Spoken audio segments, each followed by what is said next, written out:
Transmitting. Folks, what the hell? What was that? I mean, I'm stunned. I'm baffled. I'm speechless. We just watched the craziest Kentucky. When's the last time we've seen a game that crazy, Tyler Thompson? It's been a while. I mean, the swing of emotions, thinking Kentucky was going to lose with like 2 seconds left, and then Oweh hitting that shot to force overtime. I was on press row. I put both of my hands in the air, which you're not supposed to do on press row, but sometimes you just can't help it. And I didn't make a sound. I just threw my hands up because the shot was good and we got some free basketball.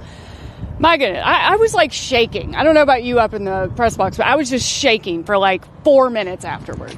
It's awesome. It's like the best kind of feeling, and no matter how bad the season has been, ups and downs, that is what this makes it worth it. Those moments, those March moments, I love it. I was devastated there in that last stretch because I'll be honest, it felt like St. Peter's. It felt like the same vibe where every big shot that Santa Clara was hitting, it just felt like it's insurmountable. There's no way Kentucky is the better team. They're more talented. They have more pros. But it just felt like it was Santa Clara's day. They just hit more, dagger shots. And I was like, the luck's going to run out. And when Alan Graves hit his shot with 3 seconds left, I said that was the one. That was that was their March Madness moment. And I didn't even have time to process the level of devastation I had coming off the loss and the anger coming off the make for Graves, and then to bounce back just 2 seconds later and watch the heave for Otega and watch it fall, and then flip to a just one total 180 of pure bliss and happiness and joy. That was March Madness, man. Like, that is what all of this is about. We've just been having Kentucky fans walk around us as we were setting this up, and everybody's just in disbelief. Like, we're all just, can you believe that happened? I mean, I'm asking you guys on the way out, I'm like, did we really see that? That's insane. I mean, Otega effing Oweh, man, quoting Kobe Bryant from last year's SEC tournament. I cannot believe I saw that. I mean, I was down near the Kentucky bench. Let's go. We're ready to party. We're ready to party in St. Louis today. We're going to play some Nelly all day. We're excited. I mean, when he hit the shot with 2-point-something seconds left, I didn't even know. It was chaos. I looked at the Kentucky bench. They were just all deflated, as we all were. And I look up, and I thought there was a timeout because it didn't look like they were playing because they were coming my way. It was really weird. And then I just see, oh, wait, just let it go. And it's right on line, and then I just can't believe it. I can't believe it. I looked over, like, Malachi Moreno, I think, went into shock. Like, you see in the video, he just throws his hands up, and he's just, like, looking around. And he goes over to the bench, and he, like, slaps one of the chairs, like, really hard, and he's, like just get himself psyched up.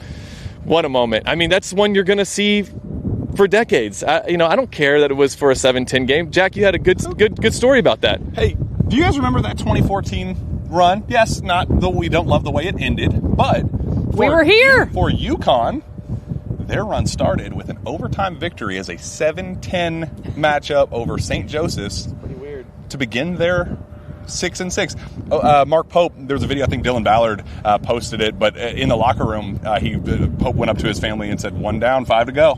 Man. So it's just, how much confidence does this give you to just get the monkey off your back, just to get the March Madness, we're here, maybe, can they do it? We'll see. I feel a lot better about it. I think that had Kentucky won by like 5 points and it was an ugly game, because that was a really ugly game, except for that shot. Let's just be honest. It was pretty ugly. But if Kentucky had gotten ahead enough to take care of business and blah, blah, blah, I don't think I would feel as confident as I do right now. I mean, that was like some destiny stuff. Like seeing that shot go in, seeing all the plays that Brandon Garrison made down the stretch. They came together and they were talking about it in the post-game press conference. Brandon Garrison. Justin, get in here, Justin. Come on, we got to get your take. Let's go. KSR Plus's own Justin Rowland. All right, Justin. On the microphone. Here we go. Your good luck charm. All right, everybody's in a good mood. Here we go. We're live. We're rolling. Glad I ran into your reaction to Otega Oweh Day. It's never going to be pretty for this team. And my hesitation with them was everybody's desperate in March. So they just kind of desperation their way to wins whenever they could find them. And I thought that was going to catch up to them today. But they have one singular thing that they're elite at, and that's Otega Oweh driving downhill, getting through contact against anybody. And if they can lean on that, just get it to the end of the game, close with 4 minutes left, that's something that can push them over the top against anybody. I think that was almost the frustration of all of it, is just it was a bad shot after bad shot after bad shot. Otega settling, and we were like, buddy, they have one of the worst 2-point defense teams in college basketball. They foul constantly. This is your game. Get downhill, finish around the rim, and be a dude. And he's like, guys, how about a 40-footer? Can I one-up you with that? So just what an ironic game. And Otega, man, he's just made for March, big moments. He said he called the shot that he knew. Cam Williams said, I'm telling you, and this is going to sound crazy, but earlier in the day, Cam Williams, he said that Otega said, this is going to be my day. Like, this is going to be my time to shine. And sure as heck, he sure did it. But it's not just about Otega Oweh. 35 points, 8 rebounds, 7 assists. Joins one of 4, including Larry Bird and Oscar Robertson. Wow. To hit those marks in a March Madness game. So that's pretty freaking awesome. But it wasn't just about him. BG was also awesome. And Mo Diabate was also awesome, Tyler. It was BG time again here in St. Louis. We had it last week in Nashville. He came through in the clutch. I mean, Malachi Marino, as much as I love him, he was struggling early on. BG came in, asserted himself from the get-go. I mean, we had the full BG experience at times. There were highs and there were lows, but ultimately he was fantastic. 10.7 rebounds, 6 blocks. 6 blocks. And 2 of those right at the very end, they were absolutely huge. I couldn't have been happier for him. After the game, he was just grinning. He gave the opening statement at the press conference and said, we don't want this to be over yet. We love playing with each other. We knew this was going to be a dogfight, and we came together in the end, and we did it. I love it. And I asked him, something about the Central Time Zone for him. This is his time. It's BG time. It's BG time. But I asked him at the locker room, I was like, hey, is there ever a moment in the game where it just clicks for you that, like, oh, it's officially BG time right now? And he gave this answer. He was like, well, yeah, when they hedge a certain way and the ball screen coverages. I'm like, just be cocky. You just won an NCAA tournament game. You just took the game over at times. It's always BG time whenever we're in Central Time Zone. So, I asked Tyler this, but I want to get your take as well, Justin. How confident does this make you going into Sunday to get the all right, we got the monkey off our back, that the season was what it was, but hey, we won in a really miraculous way. Let's just keep the momentum rolling. I feel as confident going into the second game as I felt going into the first game, because one of the feelings I had in that arena was it was just dead, aside from the Kentucky section and the Santa Clara section. But when that shot went in at regulation, everything lit up. And I got a feeling that Sunday, that place is going to be lit from the jump. And that's a variable that I think could supercharge him a little bit. It's going to be clunky. I mean, even Otega's free throws down the stretch were clunky going in. It's going to be clunky no matter what. But if they can avoid a 5-6 minute drought and not be playing from double digits down with 8 minutes to go, it's going to be real interesting. There's a game going on right behind us in the building, Iowa State, Tennessee. That's interesting news. Joshua Jefferson, with him getting X-rayed, an ankle injury. It's their star. Does that impact? Good to see Justin. Follow his stuff on House of Blue, KSR Plus. He's awesome. Does that change anything for you potentially with Iowa State with a big time injury right now? Hope he's okay, but it absolutely impacts the game on Sunday. Yeah, I mean, I think ESPN put out a top 50 players in the NCAA tournament list. I think he was number 1 or the top ranked from Iowa State. So it's absolutely huge. You never want to see an injury, but I mean, it definitely increases Kentucky's chances. And like Justin was saying, I think if you live in Western Kentucky, if you live in Eastern Kentucky, anywhere in the state, if you want to help this team and have some fun this weekend, get in your car, make the drive to St. Louis. It is beautiful. It's beautiful outside. Come join the party, because we need you in that arena.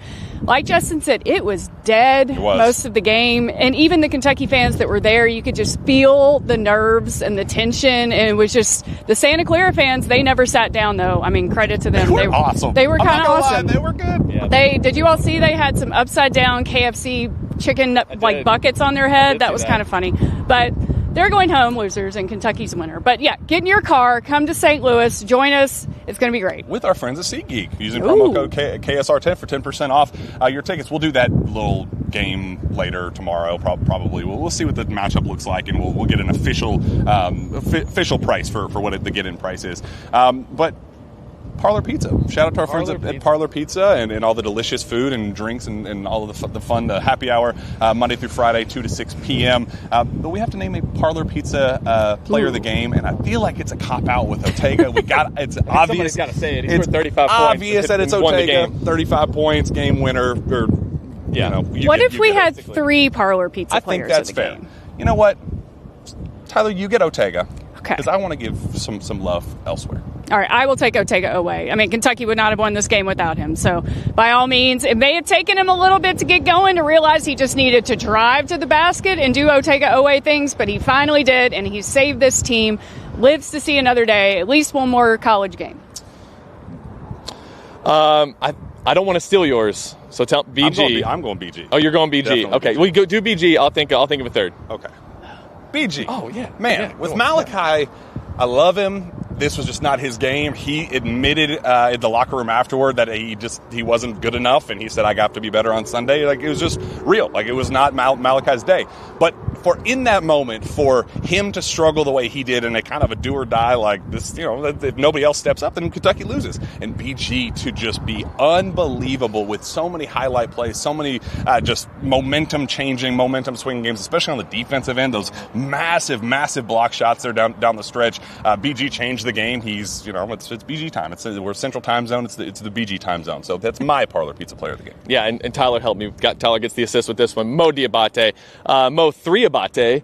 Has he hit his third 3 in now 2 games? He was 1 for 2 today. Did I miss any? Yes. Okay, 1 for 2. Yep. Probably didn't need the second one. I was cool with it, but yeah, he buried the first one as Kentucky was kind of struggling to hit 3, so that was nice. And some big buckets around the rim, big defensive stops. He's great on defense. Really, the bigs. Mo and BG, they needed them today. And Malachi didn't have a great game today, his first NCAA tournament game. That means he's going to have a big game on Sunday. But with him, not being the Malachi we've seen most of the season, it was big for Brandon Garrison and Mo Diabate to step up. So absolutely. And also, if you're one of those people who follow along on the Score app, my dad was telling me he couldn't watch. He was getting too nervous, so he was outside shooting basketball every few minutes to check the Score app. So at the end of the game, it says 70 or whatever the final, 73, 70, whatever it ended up being. It says final score that Santa Clara won. Oh no! So he goes inside and he thinks they lost, and he's just furious. And he goes down, and the Alexa that was playing the game, the broadcast on iHeart was way behind. So he hears Tom Leach screaming that the basket counts, and he's like, well, it must have been after the buzzer, and he's just like, so he's in shock right now. So if you're one of those people who followed along and threw your phone because you thought they lost, what a day it must be for you also. Is there a B? What is this? What's over here? What's going on? I think there's a B. I think there may be a B. Which I think that probably signals that it's time to wrap this thing up, because we have some partying to do. We have lots of work to do, obviously, first. But we get to continue this party here in St. Louis. Come join us. KSR 10. Come join with our friends at SeatGeek. And let's do our little rooftop bar thing again tomorrow. We got to run it back with Lauren. Crossover. Yeah, I'm very, very excited to keep this momentum going. What was the stat? First time in 7 years, back-to-back years with NCAA tournament wins? Yep, that's both exciting and depressing, but we're going to take exciting. First time they've won an overtime game since 2000. So since it was St. Bonaventure, the last 3 they've lost, and I think that's got to be every time Kentucky hits a shot like that, they actually lose. You had the Anthony Epps shot in '97. You had Patrick Sparks in 2005. You even had a regular season game against Seton Hall where Keldon Johnson buried one at the buzzer from half court.